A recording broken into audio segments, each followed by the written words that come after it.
Salut tout le monde. Aujourd'hui, je suis super excitée de vous parler d'un sujet très important, l'OGA. Mais qu'est-ce que c'est exactement? Quelle est sa signification et surtout, que cela signifie-t-il pendant la grossesse?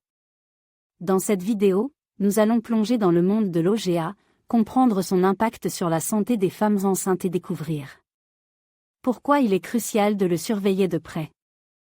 Restez avec moi pour en apprendre davantage sur ce sujet fascinant et essentiel pour une grossesse en bonne santé. Lorsque l'on parle de LOA et de l'OGA pendant la grossesse, il est important de comprendre ces termes spécifiques. LOA, ou l'oligoamnios, se référait à une quantité réduite de liquide amniotique entourant le bébé dans l'utérus. D'un autre côté, l'OGA, ou l'oligohydramnio, est une condition similaire caractérisée par un faible niveau de liquide amniotique pendant la grossesse. Lorsqu'une femme enceinte est diagnostiquée avec LOA ou l'OGA, cela peut avoir diverses implications. Un faible niveau de liquide amniotique peut parfois indiquer des problèmes potentiels pour le bébé, tels que des anomalies du développement ou des complications pendant l'accouchement. Il est essentiel que les professionnels de la santé surveillent de près la situation et prennent les mesures appropriées pour garantir la santé de la mère et du bébé. En conclusion, comprendre ce que sont LOA et l'OGA pendant la grossesse est crucial pour assurer le bien-être de la mère et du bébé. En cas de diagnostic de ces conditions, il est essentiel de suivre les recommandations médicales et de rester en contact étroit avec les professionnels de la santé pour garantir une grossesse sûre et saine. Lorsqu'une femme reçoit le diagnostic d'OGA pendant sa grossesse, plusieurs études et tests peuvent être recommandés pour assurer la santé de la mère et du bébé. Tout d'abord, des échographies plus fréquentes peuvent être nécessaires pour surveiller la croissance et le développement du fœtus. Ces échographies permettront également de vérifier la quantité de liquide amniotique et de s'assurer que le bébé se développait normalement. En plus des échographies, des tests sanguins réguliers peuvent être prescrits pour surveiller les niveaux de sucre dans le sang de la mère. Il est essentiel de maintenir une glycémie équilibrée pour éviter toute complication liée au diabète gestationnel.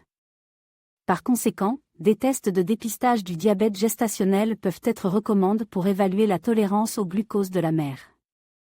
Enfin, des consultations régulières avec un obstétricien-gynécologue et un endocrinologue peuvent être nécessaires pour assurer un suivi adéquat de la grossesse.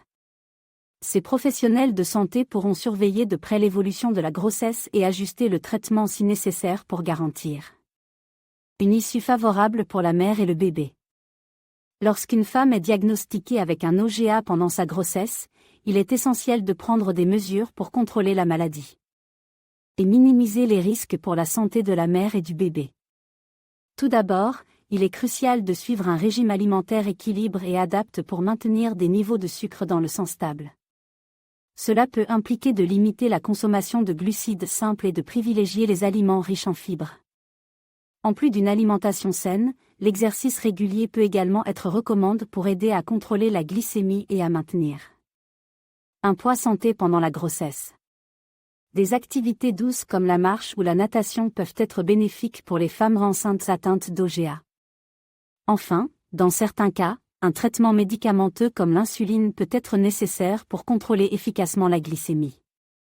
Il est important de suivre les recommandations du médecin traitant et de prendre les médicaments prescrits selon les instructions pour garantir une gestion optimale de l'OGA pendant la grossesse. En conclusion, être diagnostiqué avec un OGA pendant la grossesse peut nécessiter des études et des mesures spécifiques pour assurer la santé de la mère et du bébé. En suivant attentivement les recommandations médicales et en adoptant un mode de vie sain, il est possible de gérer efficacement l'OGA et de mener à bien une grossesse en toute sécurité.